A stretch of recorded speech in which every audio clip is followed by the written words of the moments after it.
Hi, I'm Katie Reinprecht. I'm a midfielder on the U.S. Women's National Team. Hi, I'm Julia Reinprecht. I'm a defender on the U.S. Women's National Team.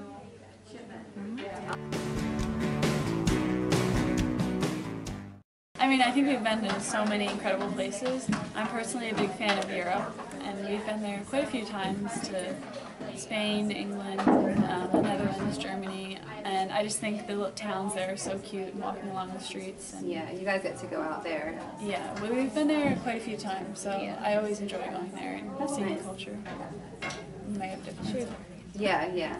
I actually really enjoy going to Australia. I think it's my second favorite country, behind the U.S. Oh, big state. Well, I like when we had one really nice tour where we got to kind of stay in a little resort area, and that was really nice, right on the beach. So yeah, I think Australia is fine.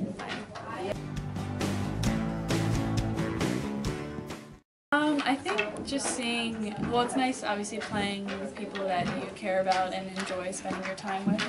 I've got to do a lot of my career with Jules and also my other sister, so that's been obviously something to keep me going, but also just seeing how much hard work can pay off, and I have put in a lot of time over the years, and to see that, you know, to make a national team and then to do better on tour as you did the last time, I think that definitely motivates you to keep going.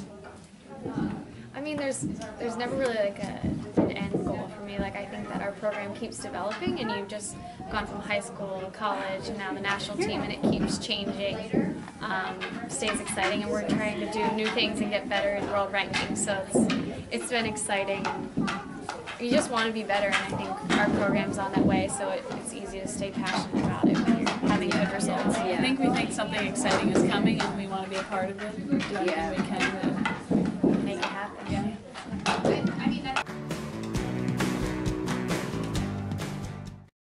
No, it's pretty much the same. In the build-up, we didn't actually find out the team until June, and we left in July, so it was pretty much the same. I think there may have been like 2 weeks where the Olympic team actually was away from the group, but other than that, it stays pretty much exactly the same. I think the only other thing is when the pools were released, you could kind of tactically start looking at specific teams that you knew you'd be playing at the Olympics, but in terms of training, that was pretty much stayed the same regimen.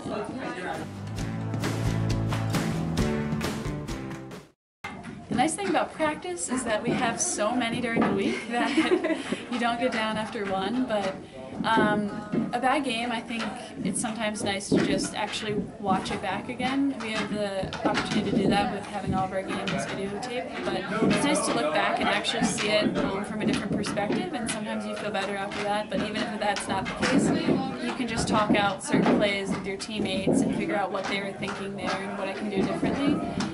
It's definitely a mental challenge, but I think as long as you're in an environment that's very positive, it's relatively easy to get over it. I think video is the best teacher that we have, especially after a game, with providing perspective. And they also say to, you know, have a short-term memory. You can't get hung up on one bad game or one bad practice. You have to be ready for what's next. So being able to learn, move on, and then kind of just be ready for what's coming. Change your mindset.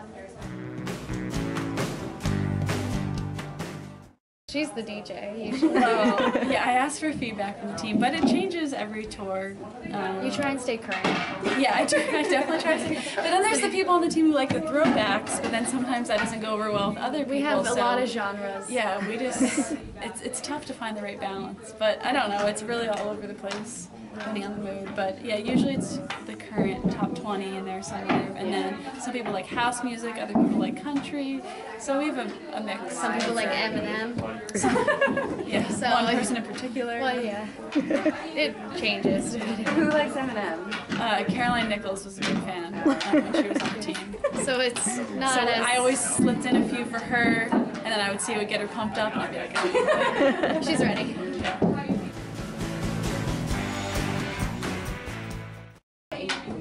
I think my favorite part, and this might be a very obvious answer, is just that you really get to play both sides of the ball and you're very involved in the flow of the game. So I like obviously to be involved as much as I can and touch the ball, so it's nice in that situation. You're the middleman and you get to receive it on outlet, but then at the same time you're involved in the press as well. So I don't know, I think it's nice how much you get to touch it and be integral part.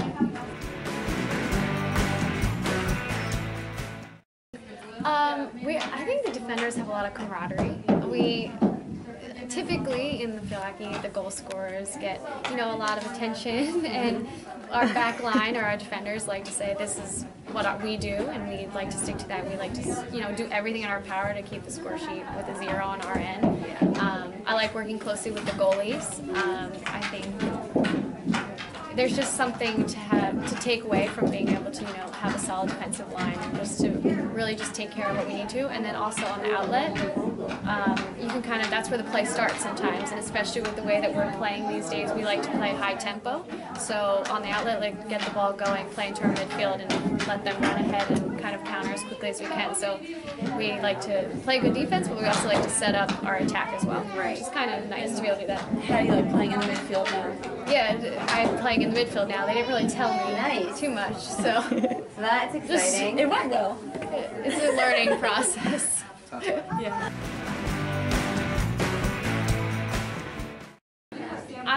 It's so cliche, but to have fun, because especially we play full time now. We play Monday through Friday. We have a schedule that's very regimented, and it can kind of get a lot of the same thing, a lot of the same patterns.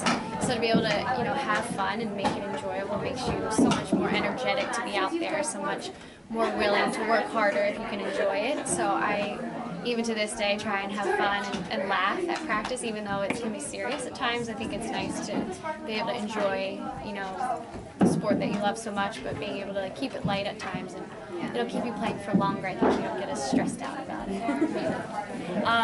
My piece of advice that I received is to not be afraid to make mistakes, and obviously that's easier said than done, but I think confidence is really important when you're playing, and people can see that on your face, that your teammates and your opponent. So if you're able to just go out and just do whatever you think is best and don't worry about the consequence, I think that you'll end up playing a lot better than if you're out there second guessing yourself all the time. So don't worry about it. If you make a mistake, you'll get an opportunity to do something better the next time, and it's really just how you respond from that mistake that really matters. So just go out there and have fun, and don't worry about what you're doing. That was good.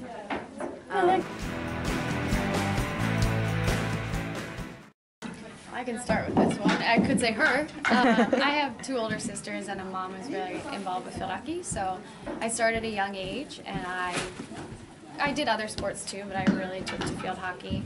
I liked team sports, and it was kind of a family affair. My cousins, my aunts, all played, so I just got really interested in it. Played some barn ball at my grandparents' farm, and just fell in love with it. Haymout. Yeah.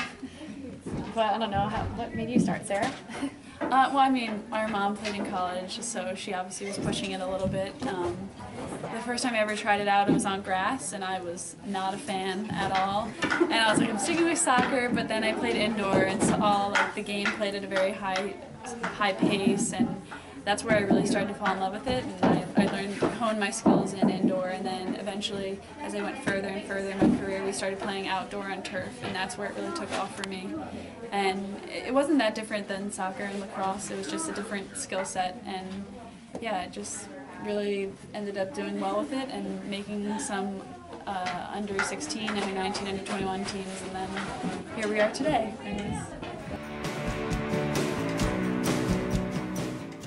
Yeah, I played soccer, basketball, lacrosse. I think we dabbled in gymnastics, karate, Tennis. Swimming maybe for like a week. We just had to learn to swim because we wanted a pool. Yeah, but but you have to learn to swim. that being in water is just scary. It's funny, you can be good at one sport and then like basketball. I did play, but now if I try and play, it's a terrible sight. But I think we were pretty well-rounded growing up in terms of what sports we played.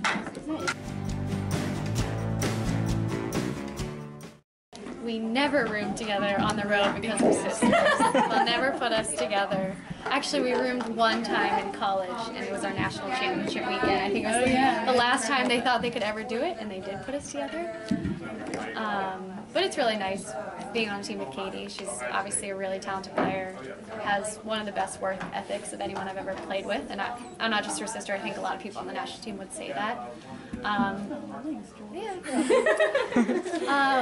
But it's kind of nice. I know that she's got my back. I also know I can kind of read her tendencies on the field and off the field. If I can tell when she's down or just overthinking things or something like that. So it's always nice to just be able to kind of look out for her, and she always looks out for me. And also we can hang out. We get along pretty well, so it's nice having her. I mean, yeah, on the field, obviously, I like playing with her just because of the type of player she is and also the type of teammate she is. So that's a major added bonus. But there have been tough times throughout her career, whether it's injury or selections coming up. And, I mean, I consider her my best friend, so it's really nice to have her there to, you know, just go back and forth and share whatever feelings we're having. So it's really nice to have the sister on the team. We also have the same humor, so it's very easy to. And we're hilarious. So we think each other are funny. Yeah, so we laugh at each other's jokes. I played with and against Andrea. I played against her. I've done both. She's quite the defender, and I remember her being pretty intense, which is always good. It was always a friendly kind of competition, teammate, then rival. So she was a good defender, very, very low in her block tackles. I remember. Yeah, I do. But she was into it. She was a good, like, competitive player. It was good. Did you ever play against her? I don't know if I actually did. It would have been Excalibur.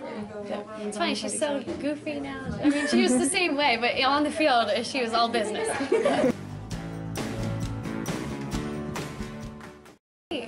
Well, that's funny you ask. I brought my clubs, and Mish and Paige took them, and they've never played before. And we actually play. Yeah. Well, it was our new hobby. We're not great. I play not well. But people were like, we want to play, and we're like, well, someone's gonna have to actually work. So yeah, well, we'll probably play next year. Next year, yeah. I'm number 12. I used to be number 7 because I was born in July, but that was taken by a more senior member on the national team when I joined, so I've switched to 12, which is the day of my birth. So my birthday is July 12th, so I'm number 12. Mine was a bit more random than that.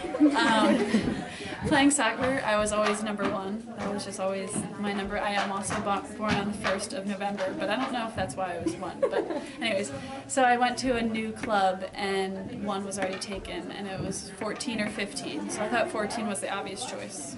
And then I've stuck with that since then. And it's actually funny, at one point... What's so bad with 15? I'm just kidding. Oh, okay. At one point, she was 7, I was 14, and then her older sister was 21. So we're all multiples of 7 in age order, which is kind of funny.